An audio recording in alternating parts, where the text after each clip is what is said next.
I mean, I never touched the psychedelics. 15 years in abstinence sobriety, a very black and white way of thinking, which works for millions of people.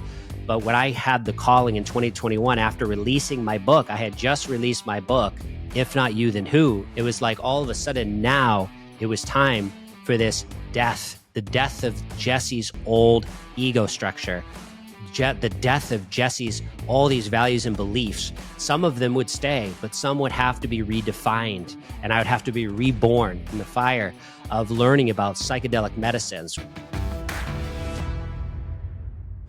Welcome to Entrepreneurs in Recovery Podcast. I'm your host, Jesse Harless. This is a podcast where we explore stories of resilience, stories of entrepreneurship, holistic health and healing, and we explore the healing potential of psychedelics. If this is your first time listening to the show, welcome. I'm really glad you're here. This is episode number 85.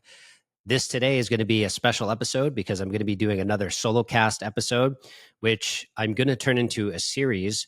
But for now, we're just going to get started with this episode, which I think this might be my third or fourth solo cast. So out of 85 episodes, you're going to hear me again for another episode. And I just want to remind you that if you are enjoying the show, please like and subscribe to the show on YouTube.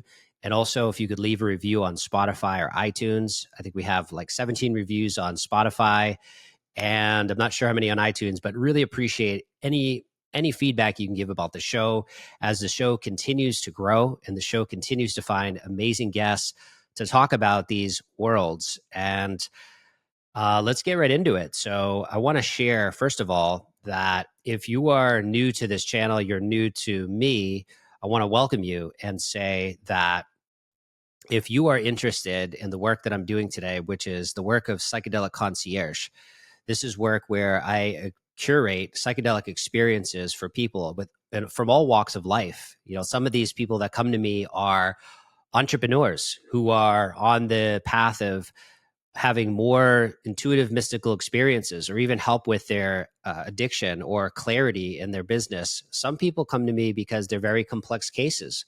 It could be a son or a daughter or an aunt or a cousin or someone who is in a challenging situations, which they have tried so many different avenues to help with treatment-resistant depression or bulimia or any of these different cases that happen that come across my desk or my world. And they're looking for psychedelic help.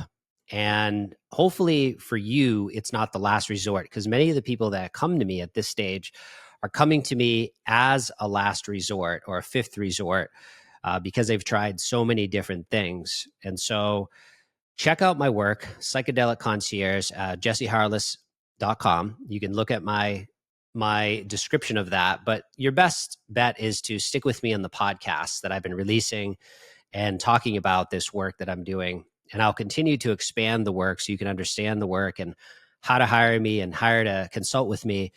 But thank you all for supporting that journey as I really step into this work, as I continue to ally with incredible retreat centers in the space of psychedelic medicine and amazing facilitators and also amazing integration support in companies, because really the biggest thing for the journey is after the journey is what are you doing to integrate the mystical experience? What are you doing to integrate the information you received to help to treat your depression?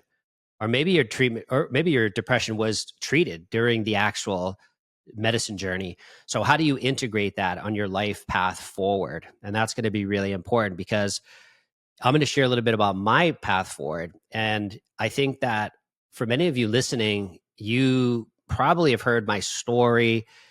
At 22 years old, I was arrested with federal felonies because I was ordering prescription medication to self-medicate because my nervous system and the unhealed grief and trauma that I had in my body and the things that I wasn't really aware of or taking care of, I was self-medicating with, which led to an arrest, which then led to a court-appointed therapist, which was one of the biggest blessings of my life, to meet Bonnie Halsey, who became my therapist that was court-appointed. That became the first person that I really learned to co-regulate with in a way that was extremely powerful. So I could start to access this deep anger and rage that I carried in my body for what had happened during childhood. And so, and even throughout the lifespan of the teenage years and flunking out of college and all these things that happen up to that point. So with that said, I want to share this part of like, if when I was 22 years old and I was faced with, depression and anxiety and the things that I was facing in my very early sober years to try to turn my life around, the option to me to treat that was one, therapy, which is absolutely a privilege. Some people don't even have access to therapy. So I'm grateful for that access that the courts gave me. But I also want to share the aspect of, to treat the anxiety and depression, I was offered SSRIs, antidepressants.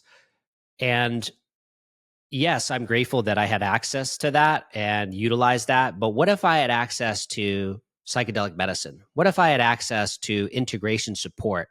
What if there was access to what some people have access to today? There's still a lot of legality and things that we're facing. But what if I had access to even ketamine assisted therapy, which of course is highly controversial in many ways, but it's helping millions of people. And it's treating depression and anxiety and many other things. It's even at high doses treating people with PTSD. And ironically, for some people with addiction, which sounds counterintuitive. But again, when it comes to the space of psychedelics, we have to remember setting, dose, supply, support, where is it coming from? All these different things. And there's a lot to look into. And that's why start to listen to my podcast, listen to these guests that I have on that talk about these topics. And, and I talk about them too, and they're really important. But the point is that when I was 23, 24, 25, and I was dealing with this depression and anxiety, and I was doing different things to treat it, not as many things as I know today of how to treat it with all these holistic health practices. But, I was on SSRIs for 7 years. And I just look back to think, well, I wonder if my journey would have been rapidly accelerated if I had access to psychedelic care and medicine and integration support. And in hindsight and looking back, it's easy to say that I would have, but I truly believe with what I know now in my own personal journeys and the hundreds of people that I've now talked to who have utilized psychedelic medicines as a way to work on their treatment-resistant depression or OCD or even addiction, PTSD, that they would have accelerated my growth journey. And in fact, I think overall, the medicine that I was taking was not a net benefit, but I think it did help me in the sense of, by taking something, even the effect of placebo, that it accelerated my belief that I could get well until I could come off of them and start to find other ways to support myself. So yes, I'm grateful that they were there, but I also look today in 2025 where people don't have access because, again, a lot of legality around even let's say psilocybin assisted therapy, which is now emerging in places like Colorado and Oregon, and the regulatory stance on that and how people can access that medicine. So we're moving forward. But when I look at like people having access to these medicines, that could be extremely helpful. And for some people, they may not be helpful, but to have that tool as an option, not as a cure, but as a catalyst, as a way forward, is really powerful. So I think about my own journey. And I think about how many men that I know and women that have died from overdose and have died from suicide that could have been supported through psychedelic assisted therapy.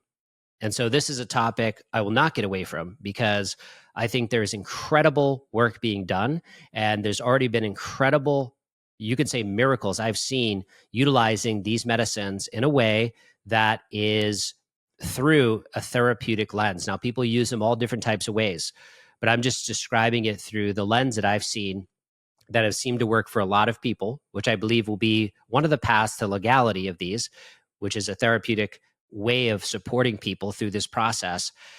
And so, yeah, I look back and I go, wow, how what a different journey I would have if I had psychedelic access back then in my journey. Who knows what would have happened and how many insights I would have had that I now get to gain through my journey of utilizing psychedelic assisted therapy in my life.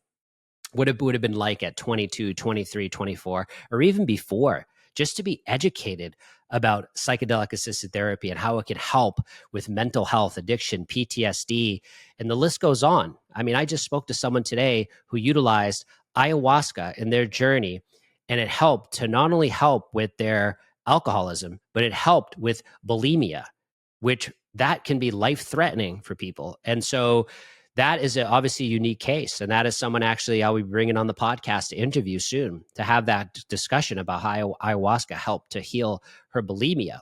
And I say the word heal because there was nothing else that was able to help her with that. And I've known people to take their life with eating disorders.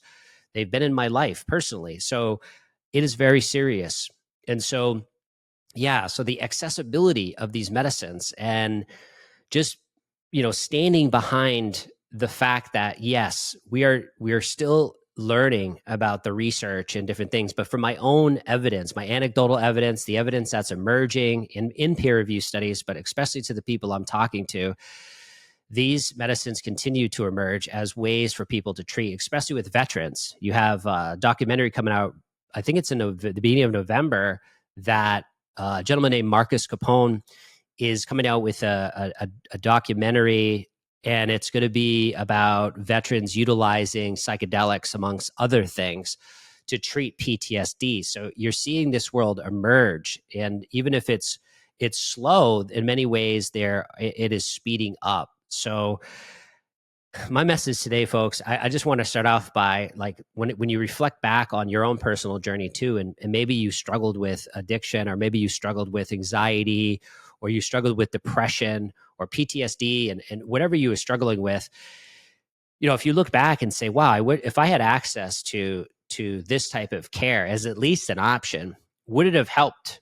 And I truly believe it would have. So with that said, I also want to talk about, a little bit about the journey of the hero's journey, which I didn't expect to talk about this, but this came to me last night. And I think it's because I've been watching Game of Thrones and watching Jon Snow and the journey that he took, which was in many ways the hero's journey, which is all of our journeys. All of us are on a hero's journey. And when I think about the hero's journey, and if you have never heard of that before, it's something that Joseph Campbell talked about. I won't get into every aspect of the hero's journey, but I just want to talk about today. This would be a shorter episode, but I wanted to share that my hero's journey, it starts off. The hero's journey often starts off with the core wound. What happens in the ordinary world, the core wound. And for me, I've spoken about this before, but it was the masculine leaving my life at 3, my dad leaving and not coming back, and not having communication with him, and no role model to come into my life to fill in that gap. And for those of you who have lost a parent through death or suicide or just separation, it's something that it's hard to explain, right? You don't know the absence of what you're missing until often later on in adult life, when you learn about people who had a dad. And obviously some people have a dad that's abusive and alcoholic. So this is a complicated issue. But anyways, going back to the hero's journey, that ordinary world, right? The world that we're in, and this core wound of let's say the father wound that I had, that was sort of the beginning of what I can understand of the journey that called me onto the adventure, which is the next part of the hero's journey, which was my adventure to recovery, which didn't begin until 22, when I was 22 years old, when I was arrested. And, the assistant district attorney wanted to put me away for 7 years plus in a federal prison because of my really just pain, the unhealed pain that I carried in this world, which many people who are arrested for addiction are just carrying around unhealed wounds that were never treated. They had no access to treatment to be able to get to these deep wounds that were started in childhood that had nothing to do with them, but happened to them. And that was the call to adventure that started, was this path to recovery, which was honestly I got arrested and forced into the pathway of recovery, and court ordered to go to 12-step meetings and to attend a court-appointed therapist. But in hindsight, I'm grateful for that, because that started this call to adventure I didn't even know I'd be on, which eventually, to just kind of jump in, we don't want this to be a 2-hour podcast, but that brought me to the crossing the threshold, which is the next part of the hero's journey, which was to start Entrepreneurs in Recovery, in the business that I started after 14 years working for a 9-to-5 job with Verizon. I decided to start Entrepreneurs in Recovery, which was my mission to elevate the lives of those in addiction recovery and mental health recovery, to live a life of purpose, to live a life of learning new ways of being, holistic health options. What else is out there? And I started this company at the peak of the fentanyl crisis that started. And this was in 2017, and New Hampshire was hit really hard with the fentanyl overdose crisis. And I didn't plan that. I didn't plan to start it then, but it just happened. That's when I was ready to take that next calling of my adventure on this journey, this hero's journey. And so as I proceeded into this hero's journey of Entrepreneurs in Recovery, which eventually would become this podcast, I met allies, and there was all kinds of tests and even enemies along the way. And I would say some of the resistance that I had was talking about recovery out loud, talking about different ways of recovery, and it just wasn't accepted. It wasn't what it is today, which is all these Instagram, influencers talking about it, California sober recovery. It's, all these things that are happening today. It wasn't so much so when I started this on this road, but, it's great to see this happening in many ways, where people are talking about, stopping drinking and all these things. But that wasn't what was happening in 2016, 2017 when I started this journey. So I had a lot of tests, and also the fact that I left my job. How is it going to pay and live and support myself on this path? So I had to find alliances, and some of those alliances were with my closest friend, Pete, someone I could trust to share. I had other people like Coach. I had a coach that I hired that I got to share my dreams, my hopes, my visions without it being edited. And that's really all I needed, just a couple people in my corner as I continued forward. And of course, some mentors that could mentor me in the space of entrepreneurship and be able to move forward. And yeah, so I say the resistance, one of the biggest resistances was my own mind, was my own ego, and honestly, my nervous system being super dysregulated as I stepped forward into the calling of this hero's journey. But despite not being ready, I moved forward. And how many of you can relate to that, moving forward on things when you're not entirely ready? If I waited to be ready to do this podcast, and I waited to be ready to do all these adventures, I never would have done them. So I had to step out in faith, and I had to walk out with what I had and move forward. And that leads me to the next part of the journey, which is the ordeal, or the death and the rebirth. And I think in some ways that part of it was the rebirth of my journey in psychedelics. I mean, I never touched the psychedelics. 15 years in abstinence sobriety, a very black and white way of thinking, which works for millions of people. But when I had the calling in 2021, after releasing my book, I had just released my book, If Not You, Then Who, which is my story of my memoir of my life, but also everything, all the tools I utilized up into that moment that helped me to find holistic recovery. Even the entrepreneurship path was all in that book. And when I released that book, it was like all of a sudden now it was time for this death, the death of Jesse's old ego structure, the death of Jesse's all these values and beliefs. Some of them would stay, but some would have to be redefined, and I would have to be reborn in the fire of learning about psychedelic medicines, which is drugs, right? These are drugs. These are going to cause addiction and death, and for some it can. But when it's done in a way that's conscious and it's done with proper care and integration support, which is what I had before I ever touched a psychedelic in my sobriety journey, I had integration support. I hired an integration coach. I was able to do this with allies. And so that process, which I remember that first time I took that first microdose after 15 years of abstinence, I had a nervous breakdown. It lasted like 4 hours.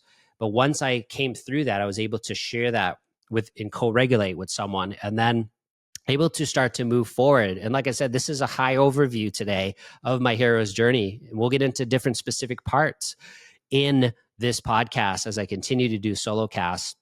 But the next part of it was the reward.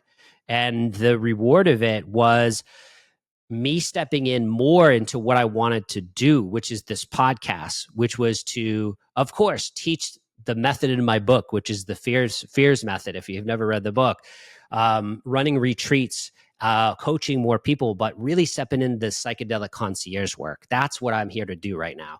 And that's what I want to do and help people, is to find curated psychedelic experiences to keep them safe, for them to be regulated, for them to have this ethical journey of integrity where they can learn about what's going to happen to me. What is the dosing? What is the medicine? Who is going to support me in the long term? Stepping into this role as a psychedelic concierge for people to have that experience, that's where this reward has led to, is working with people in this way. And so as I think about the next part of the journey, which is the road back, this is I'm in this right now, right? I'm on the hero's journey. How many of you are with me? Like you might be at a different part of this hero's journey. Maybe you're in the beginning of it, where you're on the call to adventure, and maybe you're in the death and rebirth phase of this. But wherever you are on this journey, I'm still in the journey. I'm still in that part of the road back and reward. So I can't really speak to the whole ending of the journey. I'm still on it. But as I start to build, and I'm building this psychedelic concierge business, I'm building this team of allies, of people in the space that I believe have integrity in the psychedelic medicine space.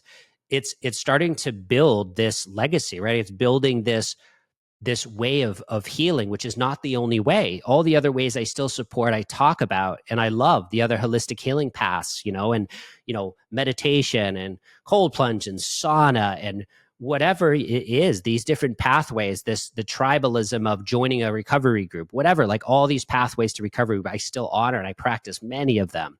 But to have this additional tool in my tool belt, which has been very powerful, to use psychedelic medicines consciously, to use them with support and integration, this is the legacy that I'm now building. And so I'm on the path, folks. I'm not done. I know there's the resurrection part of the hero's journey and the return with the elixir, right? And so if I was just going to say that where I'm at in the resurrection part, it's being resurrected into this, stepping into this vision, stepping in out of scarcity and stepping into the abundance that surrounds me, the abundance from people's hope that they can do this. They can get well, that they can start their own hero's journey or continue it, and drawing the power out from wherever you draw your power out from. Maybe it's God, maybe it's nature, maybe it's other people, maybe it's yourself, drawing that power out, continuing that vision. And then, of course, the final part, which I think there's many hero's journeys in a life cycle. I'm on this particular one, but the returning with the elixir, right? So that's me just sharing with you today. That's me sharing on the podcast, being open, being vulnerable, sharing about these wounds that I carry, that I'm not trying to wear as a badge of being a victim, or utilizing that to build my identity, because I have done that many times, utilized these past hurts as my identity. And so I'm learning about it. I'm honoring these parts of myself. I'm honoring this part of myself that feels wounded, whether you call it the inner child, or whatever these parts that are crying out for self-love, and to stop abandoning. That's the work today, is part of honoring these parts of myself, all parts of myself, mind, body, spirit, and sharing that wisdom with you that I'm learning, and then learning from you through interviews or feedback. That's really what it's about. So that was a really high level overview of the journey that I'm on, the hero's journey, which, where are you in your journey? Where are you in your journey? Where can I support you in that journey? Maybe you're on that journey and you need some support. You want some motivation, or you heard this podcast and you want to share this to someone else. Please share this podcast to someone who needed to hear it today. I was grateful to be able to share this message today. I hope you got something out of this episode. We'll be doing some more solo cast episodes, and one that I'm really excited about is about memories. And I planted this seed before. I can't wait to tell you about this research, this inner research too, that I've been doing about the importance of memories, of knowing your past, knowing what happened in childhood, knowing what happened, but also creating new memories. The importance of building new memories. How much time do we have here? How much time do I have left? How much time does my mom have left, right? I want to build new memories, and I want to continue to support people in building their memories too. So we'll be talking about that on another episode, but I really appreciate you tuning in today. I love you. I hope you all have a great day. Thank you for checking out Entrepreneurs in Recovery podcast. We are so appreciative that you are here. Make sure you go ahead and like and subscribe to the show on YouTube. Leave a review on iTunes and Spotify so more people can find the show. Once again, thank you so much. We have great episodes and content come out in the future. Thank you for being here. Have a blessed day.